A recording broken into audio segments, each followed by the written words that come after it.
कैसा सिस्टम है ये कि अभिनेता में सिर्फ और सिर्फ सोनू सूद ने ही ठेका लेके रखा है भारत की जनता की मदद करने का, और बाकी वो लोग सब कहाँ गए?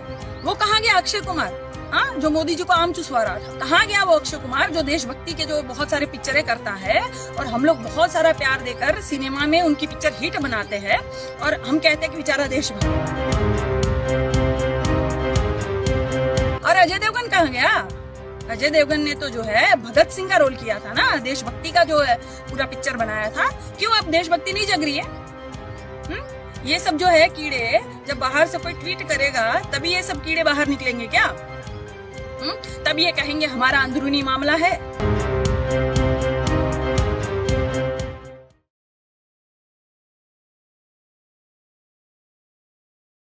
कोरोना करके देश ਵਿੱਚ ਸਿਹਤ ਸਹੂਲਤਾਂ ਹਸਪਤਾਲਾਂ ਦੇ ਹਾਲਾਤ ਵੱਧ ਤੋਂ ਬਦਤਰ ਹੋ ਚੁੱਕੇ ਨੇ।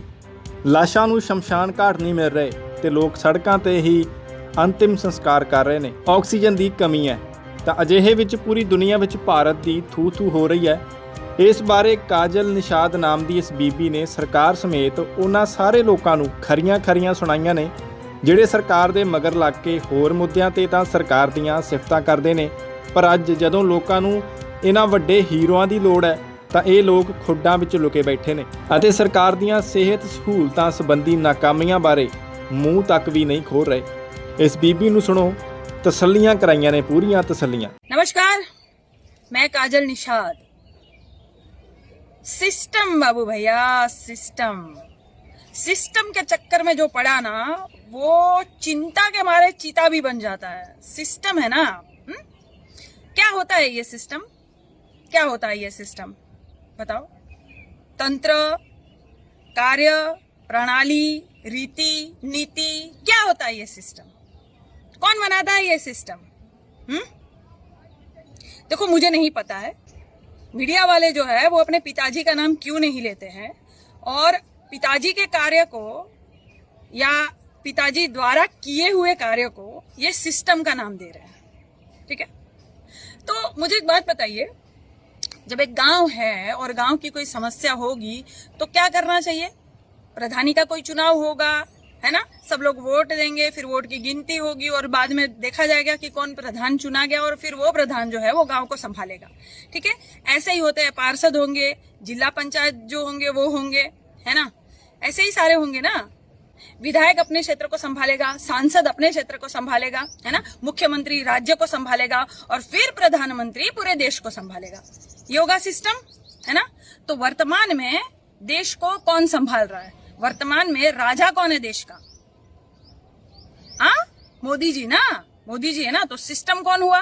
मोदी हुआ ना, सरकार ही सिस्टम हुआ ना। हाँ, नहीं तो ये आप लोगों को समझने की जरूरत है। क्या है ना, मीडिया जो है वो अपने पिताजी का नाम नहीं लेंगी, वो सब जानेगी पर नहीं लेगा। कैसा सिस्टम है ये? कैसा सिस्टम है ये?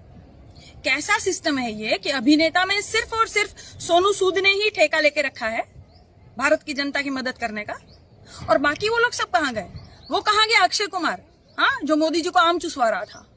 कहाँ गया वो अक्षय कुमार जो देशभक्ति के जो बहुत सारे पिक्चरें करता है और हम लोग बहुत सारा प्यार देकर सिनेमा में उनकी पिक्चर हिट बनाते हैं और हम कहते हैं कि बेचारा देशभक्त है? और कहाँ गया वो सनी देओल जो पाकिस्तान से नलका उखाड़ लाया था? वो सनी देओल कहाँ गया? अब कुछ नहीं बोलेगा क्या? हाँ, विदेशों से जो 80 मैट्रिक टन ऑक्सीजन आ रहा है तो कुछ नहीं बोलेगा कोई? हाँ, अब देशभक्ति नहीं जग रही है। और अजय देवगन कहाँ गया? अजय देवगन ने तो जो है भगत सिंह का रोल किया था ना, देशभक्ति का जो है पूरा पिक्चर बनाया था। क्यों अब देशभक्ति नहीं जग रही है? ये सब जो है कीड़े जब बाहर से कोई ट्वीट करेगा तभी ये सब कीड़े बाहर निकलेंगे क्या? तब ये कहेंगे हमारा अंदरूनी मामला है। अमिताभ बच्चन इतना बड़ा महानायक जिसको हमने बनाया, अब नहीं एक ट्वीट करेगा? अब नहीं एक ट्वीट करेगा? हाँ, अब इनको महंगाई नहीं लग रही है, इनको जो है सड़कों पर किसान नहीं दिख रहे हैं, इनको बेरोजगारी नहीं दिख रही है, देश जो है विश्व गुरु लग रहा है क्या इनको? या चिताएं नहीं दिख रही है, कोरोना नहीं दिख रहा है इनको? अब नहीं ये बोलेंगे, देशभक्त बनते ये। और कहाँ गई वो कंगना खनकाने वाली कंगना रनावत? कहाँ गई वो? अब नहीं आएगी मोदी जी की बेटी लाडली? नहीं बोलेगी क्या? अब हमारा अंदरूनी मामला नहीं है क्या? क्या है ना कि तुम लोग बोलो या ना बोलो, लेकिन विदेशों में भी जो है डंका बज रहा है पिताजी का, अच्छे से थू थू हो रही है, बहुत अच्छे से थू थू हो रही है। और वो कहाँ गई चूड़ियां भेजने वाली भैंसिया, कहाँ गई वो चूड़ियां भेजने वाली? क्यों? अब जो है प्रधानमंत्री बहुत अच्छा कार्य कर रहे हैं क्या? सबकी चिता जलाकर जो है आबादी कम करने वाला कार्य बहुत अच्छा लग रहा है तुझे, तो तू चूड़ियां नहीं पहनाएगी प्रधानमंत्री को? हाँ, कहाँ और किसके नाम की चूड़ियां पहन के बैठ गई बहन? तुम तो मिलती ही नहीं हो, दिखती ही नहीं हो। और वो सब कहाँ गए? वो करणी सेना, फलाना सेना संगठन और हिंदू वाहिनी, जय श्री राम बोलने वाले और बजरंग दल वाले सब कहाँ घुस गए? और वो जो आधी चड्डी पहनने वाले नालायक सब, अपना घुटना दिखाने वाले आधे नंगे सब, आधी चड्डी जो खाकी चड्डी पहनने वाले थे वो सब, वो कहाँ गए सब? हाँ, संगठन वाले नहीं दिख रहे वो सब ना? हाँ, कहाँ गए वो? तो सब जो है हिंदू है, हिंदू बचाओ, हिंदू खतरे में है। अब कौन खतरे में है? किसकी चिताएं ज्यादा जल रही है? कौन खतरे में है? अब नहीं दिखाई दे रहा क्या अंधो? और सिर्फ सोनू सूद को जो है सैल्यूट है, सिर्फ सोनू सूद आगे आया है। श्रीनिवास जी बहुत अच्छा काम कर रहे हैं, जो अच्छा काम कर रहे हैं उनको बहुत बहुत धन्यवाद, सिर्फ वो ही आगे आ रहे हैं। देखो क्या हालत बना दी। और पीएम केयर फंड कहाँ घुस गया भाई? पीएम केयर फंड जो है किसकी जेब में घुस गया है? पीएम केयर फंड हमने जो है ऑक्सीजन प्लांट लगाने के लिए अभी दिया है, तो पहले क्यों नहीं दिया? मतलब सेव रखा था तुम लोगों ने, और तुमको बताना नहीं है कि पीएम केयर फंड था। और बहुत सारे तुम्हारे नेता वेता अंध गंध सब जो बोलते हैं कि नहीं बहुत सारा मदद किया, और 20 लाख करोड़ का पैकेज कहाँ गया?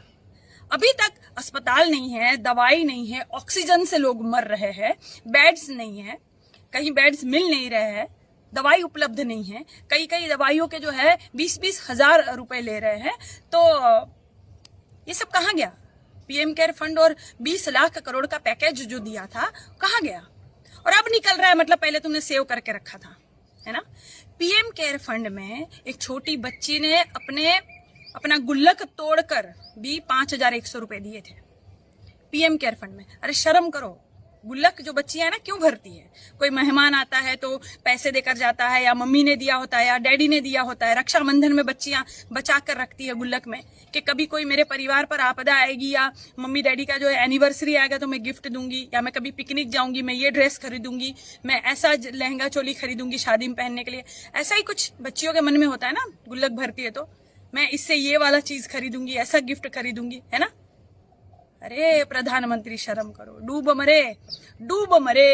मरे मेरे वर्तमान सरकार, डूब मरे। बच्ची ने गुल्लक तोड़कर पीएम केयर फंड में डाला था। जैसे पीएम केयर फंड में तुमने झोली फैलाई थी ना कि हाँ दे दो फंड दे दो, सारे अभिनेताओं से भी मांगे थे तुमने, कई करोड़पति लोगों से भी मांगे थे तुमने, वो उस फंड में वो बच्ची ने गुल्लक तोड़कर पैसे दिए थे। आज वो बच्ची बिना ऑक्सीजन के चली गई, बिना ऑक्सीजन के तड़पता रह गया उसका पिता, लेकिन ऑक्सीजन नहीं दे पाया हमारा प्रधानमंत्री, हमारा राजा ऑक्सीजन नहीं दे पाया। और उस बच्ची ने दिल खोलकर अपना गुल्लक तोड़कर भी पीएम केयर फंड में पैसा दिया। और ऐसे तो बहुत से लोग और बहुत सी बच्चियां जिनका नाम हमने पेपर में नहीं पढ़ा, जो सामने नहीं आई, उन लोगों ने भी पीएम केयर फंड में पैसा दिया था। और देखिए हालत देखिए, मतलब अर्थियां जलाने के लिए भी लोग जो है 5-5 हजार वसूल रहे हैं। एम्बुलेंस वाले जो है वो पैसे वसूल रहे हैं। हाँ, मुंह दिखाने के पैसे ले रहे, लाश के मुंह दिखाने के, जैसे दुल्हन का मुंह दिखाई होता है ना, वैसे मजाक बना के रख दिया, मजाक बनाकर। उसके बाद भी लोग पैसे भर के भी जब लाश को देखते हैं तो वो उनकी बॉडी नहीं होती है। एक भाई का वीडियो तुम लोगों ने देखा कि नहीं, कितना रो रहा था, गिड़गिड़ा रहा था कि ये मेरी बॉडी नहीं है, ये मेरे परिजन की वो बॉडी नहीं है। वो बॉडी कहाँ है जिसके लिए मैंने पैसा भरा? तुम लोगों ने पैसा लिया, पहले तो दवाई को लिए पैसा लिया, इतने सारी मैंने दवाई करवाई, उसके बाद आदमी चला गया और ये बॉडी उसकी नहीं है। और बिहार की घटना तुम लोगों ने देखी कि नहीं? 2 भाई थे सगे, एक भाई को कोरोना हुआ, बिना ऑक्सीजन के वो भाई गुजर गया, और उसको गुजरता देखकर वो दूसरे भाई को तुरंत अटैक आ गया और वो भी वहां पर गुजर गया। मैंने पहले ही कहा था कि क्या है ना कि परिवार में कोई जब गुजरता है ना तो सिर्फ वो अकेला नहीं गुजरता है, परिवार भी गुजर जाता है। उन पर क्या बीतती है, वो कितना उन पर दुखों का पहाड़ टूट पड़ा है, सिर्फ वो ही समझ सकता है। ये हमारे जो है औलाद सरकार क्या समझेगी भाई? हाँ, सरकार का जो है कोई नहीं है, घर बार छोड़कर भाग गए थे, पत्नी को छोड़कर भाग गए थे, औलाद नहीं है, इनको कैसे समझ में आएगा? बुढ़ापे में इतना सुख इनको मिला है, हाय रे मेरे काजू की रोटी चली जाएगी, हाय रे मेरा मशरूम का सब्जी चला जाएगा, क्या करूंगा मैं? इस्तीफा नहीं दे रहा है, देखो नहीं देगा। ये हमारा राजा जो है इतने बेशरम है, इस्तीफा नहीं दे रहा। कोई दूसरा होता ना अगला तो शर्म के मारे इस्तीफा दे देता कि भाई बस। हमारे पिछले नेता जो थे, कोई रेल दुर्घटना हुई थी तो तुरंत इस्तीफा दे दिए थे कि मैं इसका जिम्मेदार हूं, ये मेरे अंडर में आता है। लेकिन हमारा राजा इतना बेशरम है, इस्तीफा नहीं दे रहा है। और हाई कोर्ट के और जज जो है वो सब क्या कहते हैं, चुनाव आयोग की गलती है, सिर्फ चुनाव आयोग की गलती है। हाँ, और चैनल्स कहते हैं सिस्टम जिम्मेदार है। कौन है ये सिस्टम? मैं आपको बता दूं, सिस्टम है और सरकार है। सरकार कौन है? भाजपा की सरकार है। तो प्रधानमंत्री कौन है? नरेंद्र दामोदर दास मोदी, यानी मोदी ही सिस्टम है। याद रखिए, आपको भटकाने की कोशिश करेंगे ये मीडिया वाले, ये चाटुकार है। इनको चेक मिल जाता है, इनका परिवार सुखी है। और इनको कोरोना हो भी गया ना तो इनको ऑक्सीजन अवेलेबल हो जाएगा, इनको दवाई अवेलेबल हो जाएगी, इनको बेड्स मिल जाएंगे, अस्पताल मिल जाएगी, इनको सब कुछ मिल जाएगा। क्योंकि सर पे हाथ जो है ना वो प्रधानमंत्री का है। आप लोग के सर पे हाथ थोड़ी प्रधानमंत्री का है। इनको सब कुछ मिल जाएगा। इसलिए चाटुकार अपने पिताजी का नाम नहीं लेंगे। लेकिन मैं आपको बता दूं कि सिस्टम ही मोदी और मोदी ही सिस्टम है। और सिस्टम करप्ट हो चुका है, यानी मोदी बिल्कुल भ्रष्ट हो चुके हैं। मोदी हमें इस्तीफा दे, कैसे भी करके अब हमें ये इस्तीफा दे, बस ये हमें इस्तीफा दे। क्योंकि क्या है ना, जब ऑक्सीजन प्लांट लगाने की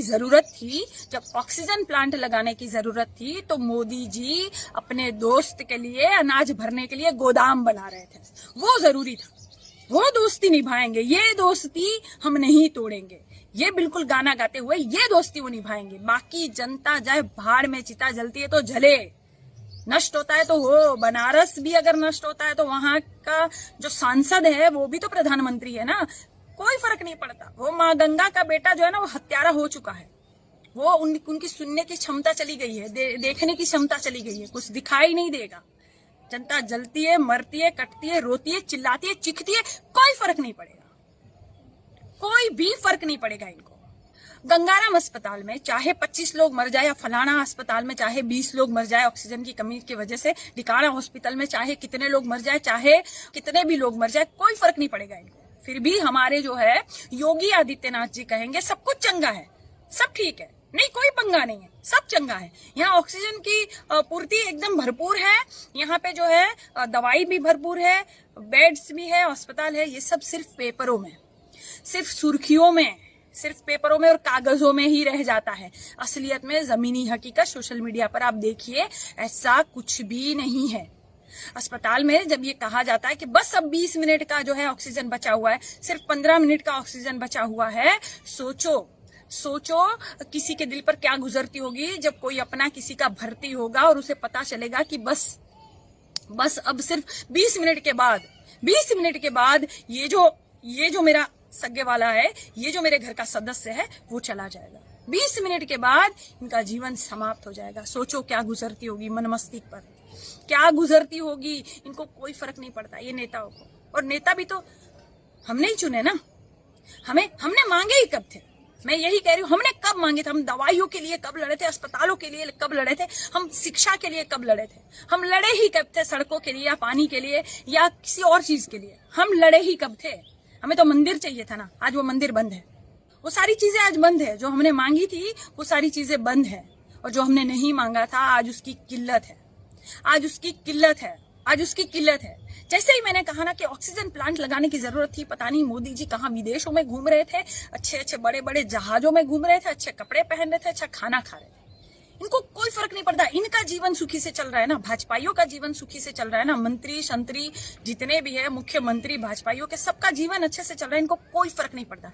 चाहे किसान कितने ही महीनों से मर जाए, बिछ जाए, गल जाए, शहीद हो जाए, इनको कोई फर्क नहीं पड़ता। जनता की चिंता से चिता में तब्दीली हो जाए, लेकिन इनको कोई भी फर्क नहीं पड़ता।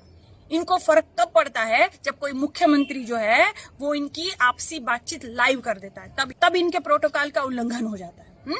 बाकी इनका प्रोटोकॉल का कोई उल्लंघन नहीं होता। ये जो है ऑनलाइन टीवी पर जब आते हैं तो मास्क लगा कर आते हैं कि नहीं मैं देखिए बिल्कुल जो है पालन करता हूँ नियमों का, है ना। रैलियों में बिना मास्क के चले जाएंगे, कोई उल्लंघन नहीं, कुछ नहीं, इनको कोई फर्क नहीं पड़ता। या पुलिस वाले भी जो है इन पर कोई मुकदमा नहीं लगाएंगे कि क्यों तुमने उल्लंघन किया, चलो 1000 निकालो, चलो 10,000 निकालो। ये सिर्फ आम जनता के लिए है ना। मुख्यमंत्री और प्रधानमंत्री की बातचीत लाइव हो जाएगी तो अरे बाप ऐसे कैसे कर दिया अरविंद जी तुमने, ऐसे कैसे लाइव बता दिया जनता को। ये तो सब गुप्त बातें होती है ना। जो मतलब पीएम केयर फंड का जो पैसा है वो भी तो जनता के जो सूचना के अधिकार के दायरे के बाहर ही रखा है ना। जनता को नहीं बताना है, वो सब नहीं बताना है कहाँ खर्च करेंगे वो, क्योंकि खुद का ऐशो आराम भी नहीं कर पाएंगे ना जनता के पैसे से। मुझे इतना ही पता है कि जो भी इनके बीच बातचीत हो ये सब लाइव होनी चाहिए। जनता के बारे में थी तो जनता को पता होना चाहिए कि ये बातचीत क्या हो रही है। क्यों संसद में तो सब लाइव दिखाया जाता है, फिर काहे का डर। हाँ, यहाँ रट्टा नहीं मार के आए थे ना, यहाँ तुम रट्टा नहीं मार के आए थे ना कि भाई बातचीत जिस पर हो रही है मैं उसके बारे में पहले मतलब पता कर लूं। बंगाल के बारे में हो तो मैं रविंद्रनाथ टैगोर के बारे में पता कर लूं, गुजरात के बारे में बातचीत हो तो मैं वल्लभ भाई पटेल के बारे में जरा पता कर लूं, है ना। डॉक्टर्स के बारे में हो तो जरा मैं दवाइयों के बारे में पता कर लूं। साइंटिस्ट की मीटिंग हो तो मुझे जरा गटर से गैस कैसे निकाला जाए और कैसे ऑक्सीजन पैदा किया जाए, मैं जरा इसका रट्टा मार लूं, है ना। ये सब नहीं हो पाता ना लाइव में। लाइव में तो लाइव बातें जाती है ना, जो आपके मन में हो निकल जाता है ना। जैसे वो कौन है वो मामा, उसके मन से निकल गया ना कि हम अभी चुनाव के बारे में सोच रहे। क्या है ना, मन में जो चीजें होती है ना वो निकल जाती है। चाहे कितना ही तुम लोग जुल्म करो, लेकिन ऊपर वाले की लाठी में आवाज नहीं होती है। याद रखना प्रधानमंत्री जी, ऊपर वाले की लाठी में आवाज नहीं होता है। चाहे तुम 9,000 मीट्रिक टन ऑक्सीजन बाहर विदेशों में दे दो, लेकिन ऊपर वाले की लाठी जब चलेगी ना आवाज नहीं होगी। मैंने पहले ही कहा कि लकड़ियां भी नसीब नहीं होगी। इतनी गंदी मौत मरोगे ना, इतनी गंदी मौत मरोगे अगर देश के साथ गद्दारी करोगे तो। और मैं एक और बात कर लूं, अंध और गंध भक्तों सुन लो, इधर आओ। क्या है ना कि विदेशों से मतलब मुसलमानों के देश से जो 80 मीट्रिक टन ऑक्सीजन आ रहा है ना, लेना मत है सनातनियों, तुम लोग लेना मत। तुम लोग को तुम्हारे धर्म की कसम है, सौगंध है तुम्हें इस मिट्टी की, वो सब लेना मत। क्या है ना, उसमें मुसलमानों ने जमजम का पानी मिलाया है। तुम सब मुल्ले बन जाओगे यार, सब मुल्ले बन जाओगे। हाँ तो क्या करोगे फिर, है ना। इसीलिए वो छूना नहीं, वो तुम लोगों के लिए नहीं है। वो देशभक्त जो है ना, जो देशवासी है ना, जो जनता है ना, उन लोग के लिए, गंध और अंध के लिए नहीं है, ठीक है ना। और मैं सारे साथियों से कह देती हूँ, कहीं भी तुम्हें अंध और गंध मिल जाए ना, दौड़ा कर इनका स्वागत करना अच्छे से। क्या है कि देश को बर्बाद करने में ये लोग भी उतने ही जिम्मेदार है जितने जिम्मेदार हमारा वर्तमान प्रधानमंत्री है, हमारे देश का राजा है। याद रखना।